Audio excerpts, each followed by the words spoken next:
But let's say you just recruited George Verdugo, you just got his IBA. What's that conversation look like on that first meeting? Those first two things you mentioned are important, but for me, how I did it is my goal was always to get you in the field. So if I recruit you, Tim, let's say Tim, well, number one, I'd say let's sit down, let's put together a list of all the people that you care about that you want them to help them improve their life, either financially, make sure protect their family. So let's put together a list of those people.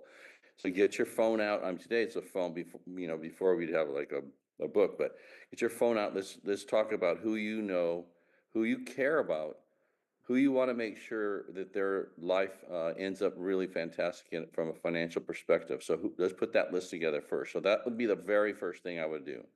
Without the list, you have nothing. If you don't get the list first and they bail on you, now you have nothing. So, but if you have a list, if I have Tim's list, and obviously I have 25 names, even if Tim doesn't do anything, I let Tim know, look, this list, I would say, when I go over the list, I say, Tim, this list could be worth thousands of dollars, hundreds of thousands of dollars, or possibly millions of dollars. I don't know because I don't know these people. I haven't met them yet, but I know the list could be very, very valuable. Without the list, you have nothing. And so Tim, he doesn't know anything on anything, and he can't really do anything. But what we can do is we can put together a list, and then I can show him how to. What I do is I would show him how to set an appointment with his war market. So that's the first thing I do because I want to make sure he knows how to contact people. So let's say, uh, Tim, who do you know? Let's talk about that first. So let's say it's you know uh, George Verdugo. Okay. So what I want you to do is I want you to call George. I know he's a friend of yours, and I want you to tell him that you're getting involved in a new business. So I would say how I would set up. I said, hey, listen, George, I'm getting involved in a new business. I'm really excited about it. In fact, I'm actually thinking about making a career change. That I always had him say that because it's important. I'm actually thinking about making a career change. But before I do that, George, what I'd like to do is I'd like for you to less Georgia. I like for you to take a look at what I'm doing and see if it resonates with you, if it makes sense to you, and what you feel about it before I ask you to do anything. So that's what I'd want to do. So what I want you to do is call Tim Stiles. All right. So, hey Tim, this is George Verdugo. Listen, I'm want to see if we can get together for a little bit. I'm getting involved in a new business and I'm really excited about it. In fact, I'm really thinking about possibly making a career change. That's how excited I am about it. But before I do that, I'd like to sit down with you. I'd like to show you what I'm doing and see if it makes sense to you, and see if you would be open to sitting down with me and learning a little bit about it. And then if it's for you, great. If it's not for you, don't worry about it. But I want you to know about it, and then that way, I want you to feel comfortable about referring me to people that you know, that you like, that you love, that you trust, all that sort of thing, and so that we can get started. So I want him to set appointments with people, because if I could get Tim to set appointments in his warm mark with people that he likes and cares about, with my sales skills. This is why it's so important to get your sales skills up and really, really focus on you becoming a professional salesperson. Because once I get, if George or Tim likes George, I don't know how I have to start, but whoever, then, and they're good friends, they're going to be open to sitting down, and then they're going to be excited about what we're doing. I'm going to get them really excited about how we help people, what a difference we make, what the potential is, all that sort of thing. I'm going to do that. And then, we're going to get an appointment. We're going to sit down and I'm going to show him what we do. And most likely, if he's in the market, and I'm assuming he's in the market, if he's in the market, that would be somebody who's married, has children, has a good job, has lived in the area 2 years or longer, has a decent warm market, people that know him, like him, trust him, that sort of thing. If I could get in front of people that he knows, that like him and trust him and care about him, and they're in the right market, the right age group, they're working, they live in the area a certain period of time, all that sort of thing. I'm going to close. In my situation, I would close 80+% of the people I sat down with if they're in the market, at least that. So the reason I want to get him in the field, and I don't really care about him getting licensed right away, is I want to get him to understand how great our business is and how it actually works. So he could see me do the presentation, see me, ask all the questions, see me overcome the areas of concern the client might have, see me do everything. I want him to see all that. And then I want to close, if he has a good market, I'm closing 8 out of 10 for sure. No, I have no doubt about that. And I want to show him that the business works. And if he can see that the business works, then he's going to be much more likely to want to set up more appointments. So if we close, 4, 5, 6, 7, 8, 9, 10 sales, he's going to go, holy cow. And then I'm going to explain to him while we're doing this, what the compensation, I want you to be thinking about becoming a regional vice president. I want to show you that compensation and what that looks like. If you got into these appointments, you close 8 out of 10, and you made, say, $1,000 or $1,500 or $2,000 or more on each appointment, I'm going to show him that that's the potential. Because right now he has a job. I don't know what were you doing, Tim, before you got involved in primary? Realtor. He was a realtor, so I don't know what he was making, but if he sees that you have the potential on 10 appointments, he could close maybe $8,000, make $8,000 in the future, not today. But this is the potential. That's why I want you to get excited. I want them to get excited about the potential in the future. And I want them to see that it's not difficult to do this. Because my closing ratio is really high. This is why it's so important that you become a professional salesperson, because my closing ratio is very high, 80+% if I was in the right market. And so I show them that there's a lot of money to be made. So you could imagine, and I'm going to recruit people too in his market. So if we go see 10, 15 people, I'm going to recruit 3 or 4, 5, 6 people. And I'm going to show them how you can build a business, because you're going to recruit people, you're going to start teaching people what to do, and you're going to see that, it's easy to make money in this thing. And it is.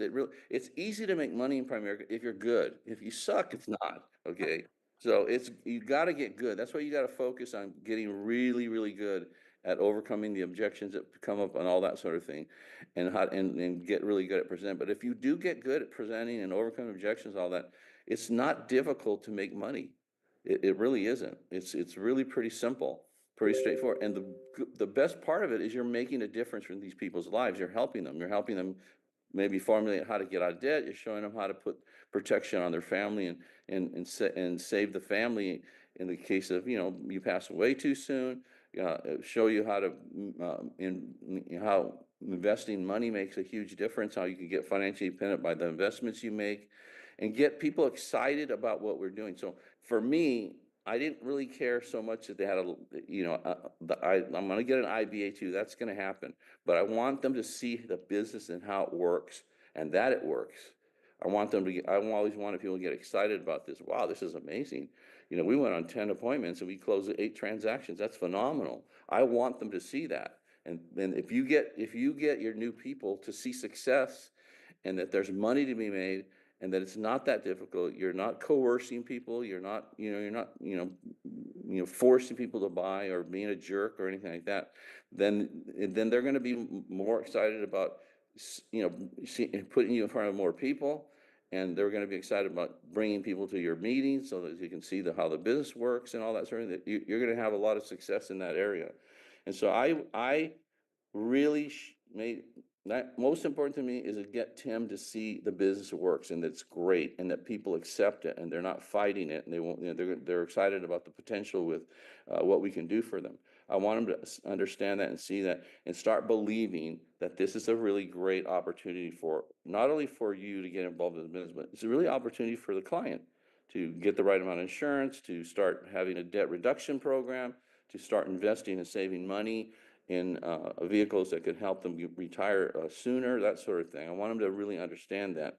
And if you get people to see that and they have a good warm market, you're going to do great. I mean, you're going to close tons of, I closed tons of business over the years doing that. So, and I pretty much, if I wanted to recruit somebody, I recruited them, because I could get them to see how great it was, but I could also get them to see that they're helping people in the process, and it's making a difference for the families we go. So we're not just there to make a sale to make money. We're there to really help these people And if we do that, then, you know, the new people are going to see that, and they're going to be, they're going to want to keep going, and they're going to want to bring people to the meetings and all that sort of things.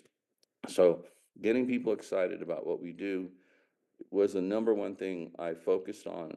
And I got them to set appointments, and I closed a bunch of business, and I just showed them it works. Because if the new recruit doesn't believe it works, they're not going to make any effort. But if they see that it works, they're going to make an effort to come to the meetings, to set more appointments, to talk to everybody. They're going to see that, and they're going to see that we're doing good work. We're doing good things for people. We're making a difference in people's lives. So that's what I wanted them to see. And then I'll get the IBA, I'll get them in school and all that. But the number one thing is to get them excited about the business and that it works, and they could see that it works, and they can believe in it. And then they're going to want to go to school. They're going to want to fill out their IBA and all that sort of stuff. They're going to want to do that because they're going to see that I could see that there's some potential down the road. If I get good at this thing, I could do very, very well, and I could help people in the process. That's what I wanted people to see. And so it was easy for me. So getting their list, getting outfield, making money, instead of telling them what it's going to look like, you just show them. So show them how to make money. Yeah, So, absolutely. okay. Just show 'em how it Uh, works. yeah. Okay. We're going to change the discussion now. You were great at duplicating. Well, how many RVPs do you have in your hierarchy? I don't know, 500. Okay. I don't know a lot, but I have no A idea. I don't lot. know. It's a lot. I have a lot of. Well, I have, put it obviously, this way, I have 16,000 plus agents in my. okay. So I you're great at duplicating yourself, which means you had to be great at teaching others how to teach others. George, what's your first question right after that, Sean? George. Morning, Hector. How are you? Morning, great, George. Good. I was talking to Tim yesterday, and the question constantly comes up. I think one of the reasons that people get burned out on recruiting is that they're not duplicating themselves. They're not creating independent individuals, and sometimes it's just easier to go out and do it on your own. The truth be told, it's not. It's not. And there is a process that you need to go through. It's got to become part of your system. So my first question is, what were some of the keys to you developing independent field trainers? Tim and I talked about Tom Hopkins, Mhm. and I just told him, I saw the results you were getting, and you said go get Tom Hopkins, How to Master the Art of Selling Anything, Mhm, and turn your car into a classroom. And for years, that's all I listened to. mhm. But what are some of the keys, some of the tools, and maybe what was your common practice when you were doing a training meeting? Because a lot of times people think motivation is training. Motivation is not training. It's like brushing your teeth. You got to do it all the time. Yeah. Training is where you teach people a skill. So, what was the process that you used to duplicate yourself? Well, the number one thing is I taught people how to. Something on my glasses. Sorry. I taught people how to number one, how to present, because if they can't present correctly, they can't close. So that's the number one thing I would teach people: how to do a winning presentation, a closing oriented presentation that moves people from where they are to getting involved as a client first, hopefully as an agent second. But that's one of the things I did, as I made sure that they understand exactly how to do that, and I role played with people. One of the things I did with teaching, when I would teach in my op meeting, my training meetings, I had always had like a kitchen table at the front on the stage, 4 chairs, and then I would show people exactly how to do a presentation, exactly how to overcome all the most common objections, how to close, how to close the securities, how to close them on the business. I show them. So you got to show people exactly how to do everything, because they're not going to figure it out on their own. So in my meetings, what I did is I was always focused on teaching exactly what I did when I was with a client, when I was at the kitchen table. I wanted people to know exactly how I did it. So I would role play it. I would show them, and while I was doing that, I would explain what I'm doing. I'd say, here, remember when they asked this question and I answered this way? I wanted to make sure they understood exactly what I was doing, because I was a closer, and I know, George, you're a closer. So so I would, and my thought was always, if I could get anybody I can get to model and mimic what I do, exactly how I do it, then they're going to have success. They're going to make money and they're going to stay. If you can't teach people how to close and how to make money, they're not staying. The primary reason you lose people is because they don't make any money. No one that's making money is going to leave. Now, people leave anyway sometimes, but the primary thing is, I got, like George. George makes, I don't know what George makes, $600,000-700,000 a year. George makes too much money to go anywhere. He's kind of stuck here, right? So my goal was always to get people making money and learning how to close transactions and how to close people on joining the business. If you could teach them how to do that, and then they got to prospect though, they got to do the work to meet with people or bring people to meetings. If you could do that, people stay. That's how you build a big base shop. You can't build a big base shop unless people are staying. If you're recruiting them and they're leaving a month later, there's no building going on. It's a house built on sand, right? So you got to make sure that people can do what you do. So my thought was always, if I can have a motivated person and I can train them and I can get them to do what I do, they're going to be successful. They're going to win and they're going to stay. They're going to make money. The number one thing that causes people to leave is they don't make money. You've got to teach people how to make money. And if you do that, they'll stay. And if you don't, they won't. That's pretty much that simple. As you look at your people that are making money, they're excited, they're happy, they're pumped up about what's going on. And if they're not making money, they're like sad sacks, all right? They're complaining and not happy. So you can teach them how to do each of those things. It takes a lot of time. You got to do it. You got to repeat yourself incessantly. It's one of the things that you have to do. I mean, George's been around me a long time. I'm saying the same things I told to George. How long you been here? 30, 20, 25 years. Yeah. yeah, 25 years. I haven't changed 35 years. anything. I'm still doing exactly what I did 25 years ago with a new person because that works. And so I want to make sure my goal is always to turn every motivated person, not every person, because not everyone's motivated, every motivated person into a professional salesperson.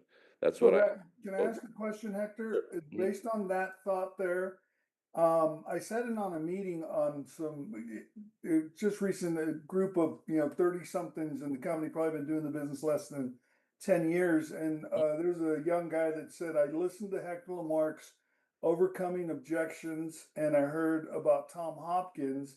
And he says, it took Primerica from a thing for me to an actual business where I knew I could duplicate. This kid's making 300-400 grand a year now. So how important in your process was not only you using Tom Hopkins to develop your skills, but teaching others? And then the second thing, and I really thought about this yesterday when I was talking to Tim, we can only train people a couple hours a week. Saturday meeting is not enough to really train them, No. but you got us to turn our cars into classrooms. So we were training 20, 30 hours a week if we were driving around town.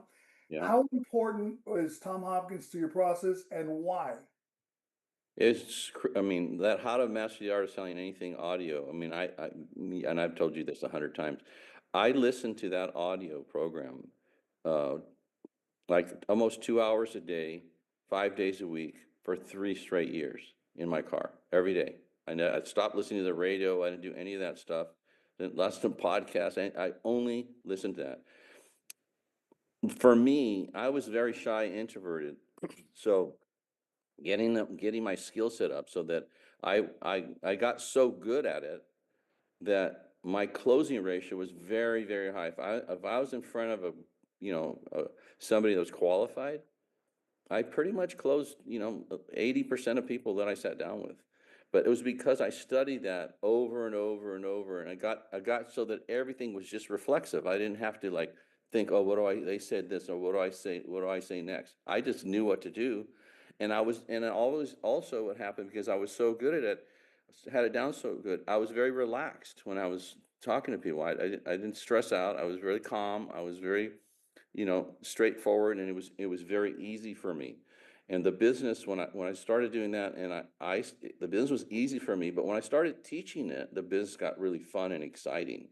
I mean, when you start developing people, like you have a George Verdugo in your team, right? And he's starting to make, 100 or 200 or 300 or $500,000 a year or more.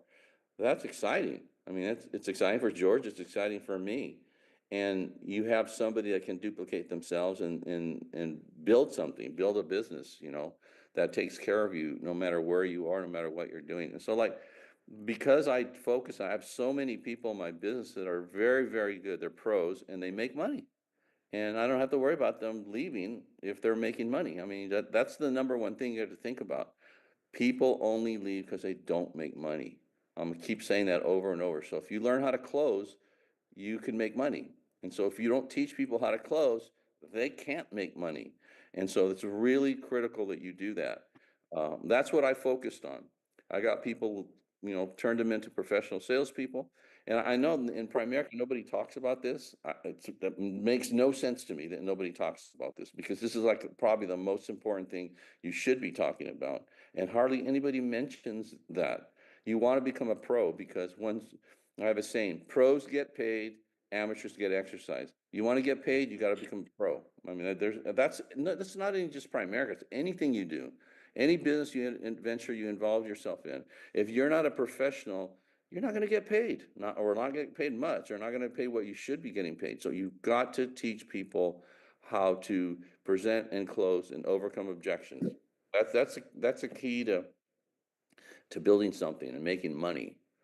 Y'all want to make money, don't you? I mean, I don't know what you guys, Yeah. I wanted to make money. So I knew that if I didn't close, I wasn't going to make any money. If I didn't teach people to close, they weren't going to make money, and then I wasn't going to make money.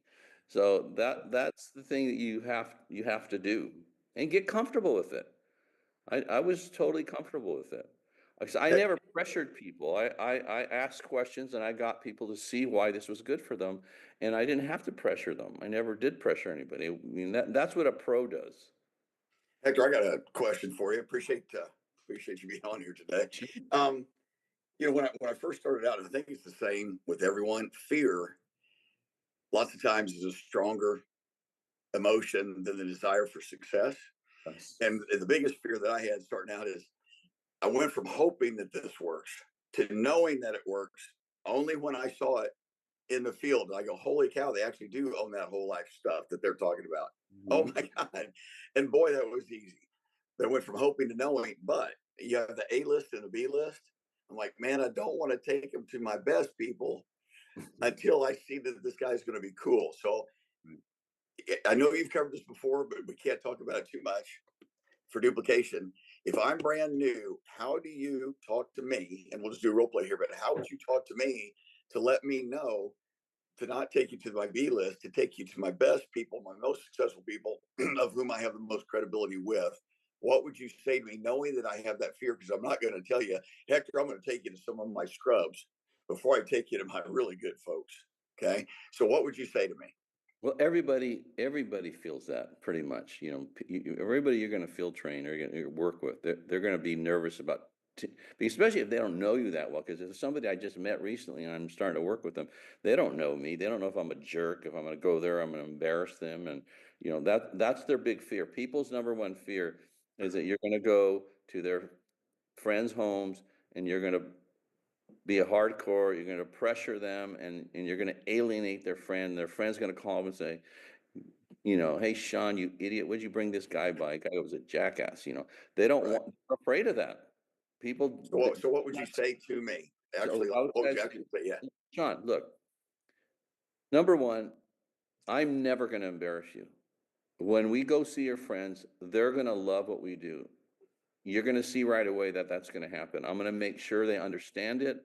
I'm not going to pressure them. I'm only going to do what's in their best interest, and you'll see that when you're with me. I'm going to do a great job with that. We're going to help these people. We're going to help them get more protection for their family. We're going to help them start saving and investing for their future so they can get, debt free and get financially free. That's the whole purpose of our visits that we're going to have. So I don't want you to be nervous about taking me to see your absolute best friends, because I promise you, I'm never going to embarrass you. Because if I embarrass you, you know what's going to happen? You're never going to take me to see another person. And what does that do for me? I'm dead in the water if you don't want to go see people. So I want you to be absolutely certain that I'm going to not do anything to embarrass you in any way. It's going to end up being a fantastic meeting, and they're gonna love us. They're gonna really like us and what we do. I promise you that. And so just put your list of the people that you have the most credibility with, the people that you care about, the people you want to be for their lives through. And then we're going to go and we're going to help them to do that. We're going to help them to get debt free. We're going to help them to protect their family property. We're going to help them start saving, investing money so they can get financially independent and, get rid of their job at some point. I mean, all those things is the objective. And you're going to see that right away. And I want you to feel very, very comfortable to take me to see your very best friends and people you care about those. Because if we go see people that he really, that he loves and they care about him, our probability of closing the transaction goes up exponentially. I mean, Sure. that's why you want to go see those people. But you got to lay their fear that you're going to do anything that's going to, you know, cause a rift between them and their friend. That can't happen, because if I do that, I don't have a future in Primerica. So we're gonna do a great job for everybody. And I will never I never pressured anybody. I would never pressure anybody to buy or join. I just never did that. And they'll see right away that my demeanor, I'm not, a used car salesman. My goal is to help people improve their lives. Because see, the other thing with your clients, I want them to feel really comfortable giving us referrals. And if we pressure them or we do anything to alienate them, they're not going to give us referrals. They're not going to help us. So I'm not here for the short term. I'm here for the long term. And you have to do things right in order to be here for the long term. So you don't need to worry about taking me to see anybody. I promise you, they're gonna be excited. They're gonna go away. In fact, I'm sure that they're gonna thank you for bringing me to see them. That's fantastic. And go ahead, Tim.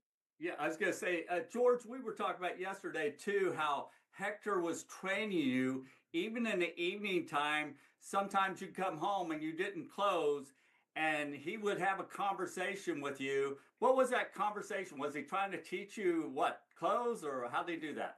Well, no, what I would do is every night I'd get home and, this is the first few years I'd call Hector just to check in. Here's what I did, here's what went well, here's what didn't. And whenever it didn't go well, he never let me off the hook. Like if I left the house and they were spending $300 a month on whole life and they didn't do business with me, and I'd say, oh, they were just idiots. And he said, well, let me ask you some questions. Did you say this? Did you say that? Did you explain this to him? Did you, when you asked this question, how did he respond? And when I would say, oh, wow, I didn't ask that question, or no, I didn't say that, I'd get off the phone, and instead of feeling like the client was a loser, I felt like I got to go work on myself. Because if I would have said that, I would have done the business, and then the spiral effect would have been great. So what he would do is coach me in real time, where he'd go over whatever was necessary, and that was the observation I made with Tim. I remember, and you could only do this in the early stages, but you would actually bring guys into your office and have them give you their presentation so you could coach them, because you couldn't go in the field with everybody. No. And I think that's a boring part of the business, but it's so vital because you're helping people develop skills that make them productive and fruitful. And if you really want to know how to develop a relationship with people, teach them how to make money. So that was kind of how he did. And I don't know how many guys you did that with, but I know you did it with me. Yeah, I did it. I did it with every motivated person. I didn't do it with everybody, because some people, they're not motivated. I mean, I did not work with people who were not motivated, who are unmotivated. I only worked with motivated. And this teaching people directly how to do things, if they're a motivated individual and they learn it and they do it, they're going to be successful. I mean, I've developed a lot of successful people over the year. Not everybody, because not everybody's coachable. Not everybody is willing to do the work. But if they are, if I can see that they're a motivated kind of individual, I would spend as much time as I possibly could with them, and I'd coach them and keep coaching them. I mean, I don't know how many phone calls we had over the years, but a lot. About different things, and I would just hear what he did. I would always ask, okay, so what did they say? And then I say, what did you say? And then he'd tell me. I said, okay. And then I could see why he didn't close or why it didn't work. I said, okay, next time, this is what I want you to say. And then I would, coach him on exactly what to say the next time when that happened. And so you keep doing this every week, every year, every month. Over time, they get it, and then they don't, you don't need to reteach them all this information and stuff. So, but you've got to do it in the beginning, and you've got to do it with the motivated people. That's why, for me, I always really had fun with the business, and I never got burnt out on it. I've been doing this, this is for my 40th year in Primerica. I've been doing this. I'm not burnt out on it at all.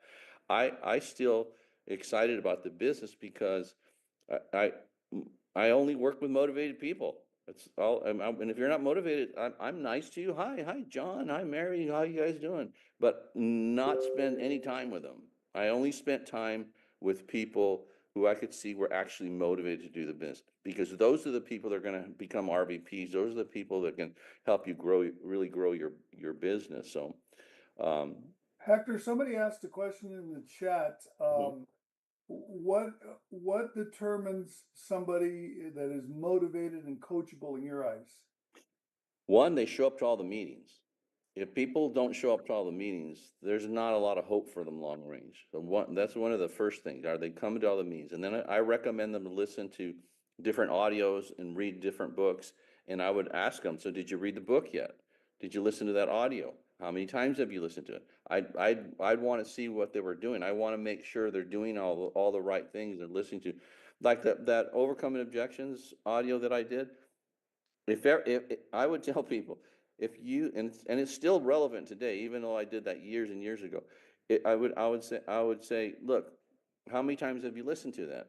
What you need to do is you need to listen to it about 100 times, and then you got to get to the point where it's so reflexive that you don't even have to think about what you're doing. It just comes out like that. So that would get people to do it. Everybody that you know that did the Hopkins How to Master Anything, or listen to that Overcoming Objections audio that I did, they all end up making money and then they Yeah. stay.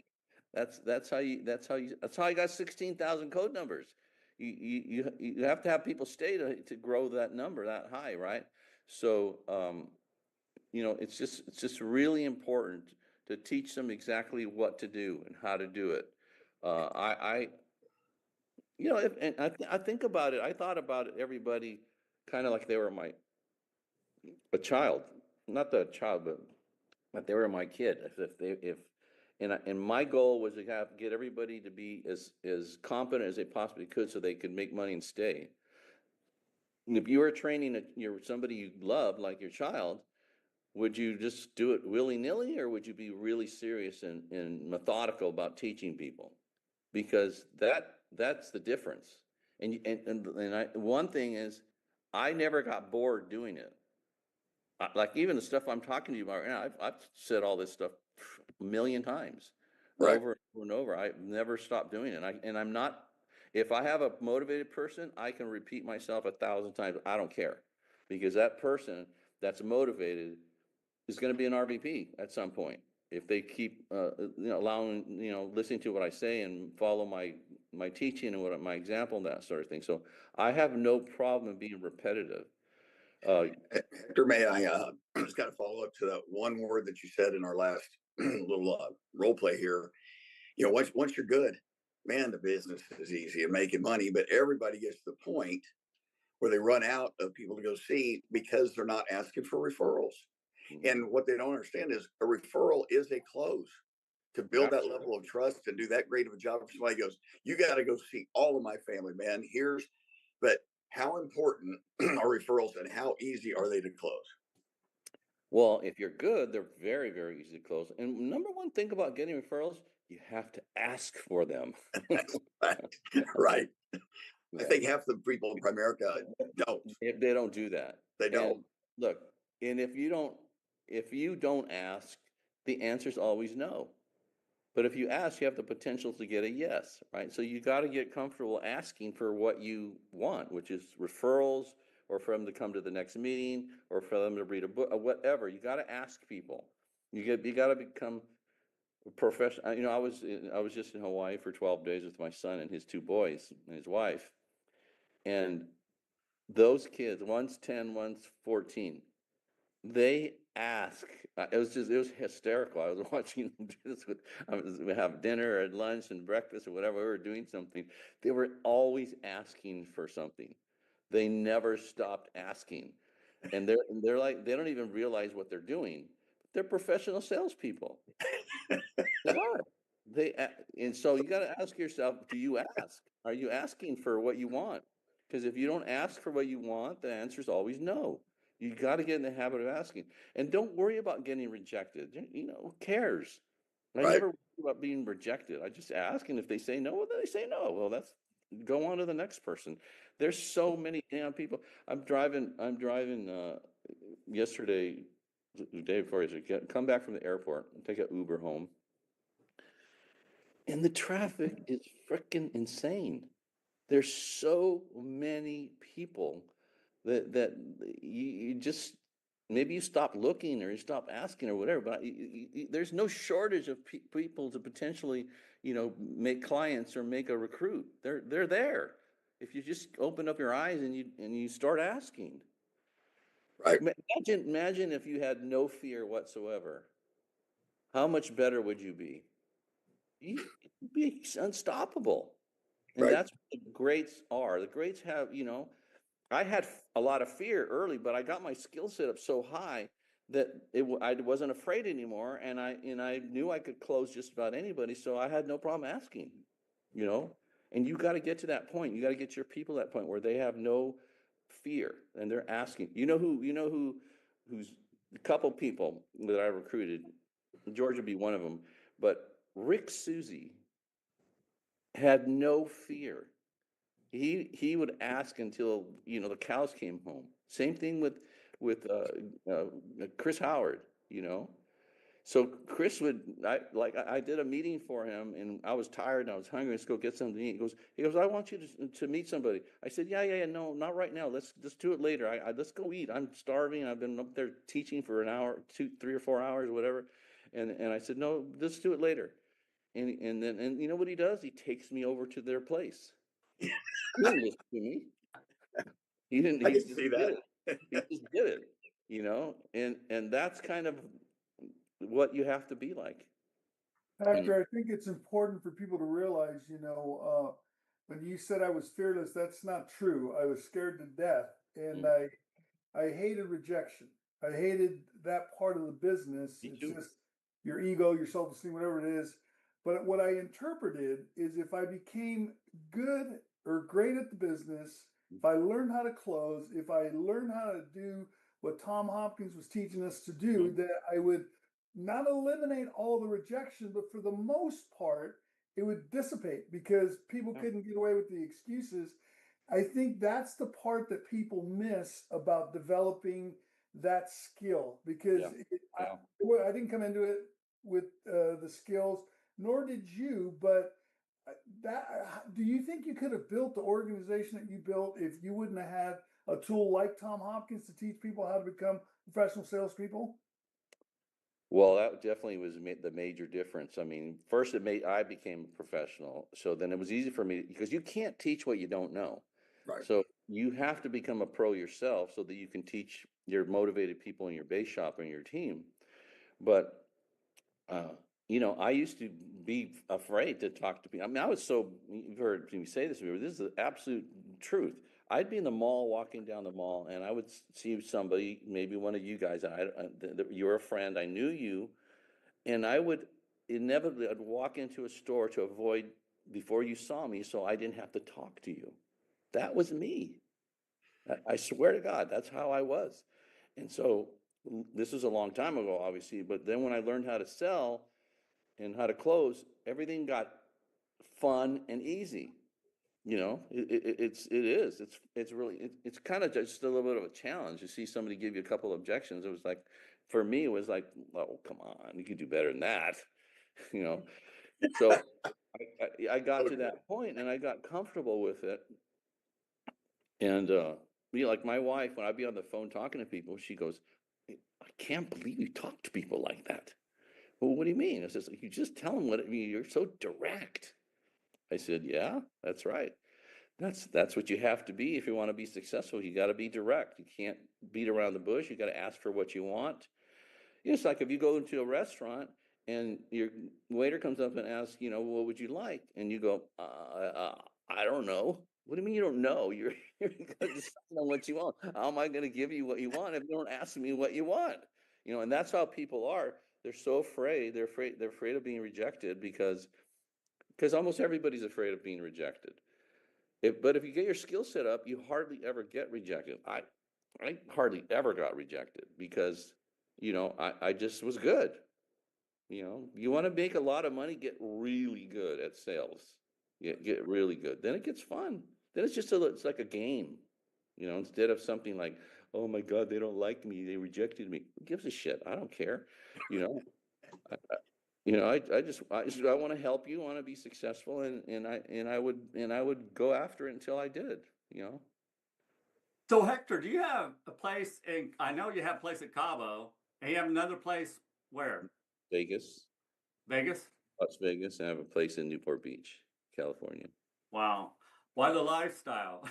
So Here, I will show you. Well, so I'm at my kitchen table. I'll show you where I'm sitting here. So, I'm in Newport Beach right now. okay. I'll be here till November. But so this is my view. The ocean in the distance there, but it's Wow. so awesome here. It's so beautiful, and it's something all of you can obtain. Hey, this is my house. Okay, a nice kitchen. Beautiful. Got it. This is one of your houses. Outdoor thing with the fireplace and the TV and yeah, this is a really nice house. Don't get me wrong, but my house in Cabo's nicer. Wow. We appreciate it so much, Hector. So, and looking forward to seeing you in person this, another week here. We'll be down to see you Yeah, all, John, George, it's everybody. great. We have 10 millionaires speaking, so they're going to be talking about how they did what they did, and you're going to get tons of great information, and it's going to be a great meeting. Wow. Looking forward to it. See you in a few days. Looking forward to it. It's So going to be go out hot, there. so dress cool. You know, it's hot there. Yeah, be a little warm. All right, you guys. We'll see you then, buddy. We'll Take see you care. guys next. All right, Hey, see you George. guys. Great Tear job, it up. Tim. See you later. Thanks. Later. Bye-bye. Recording stopped.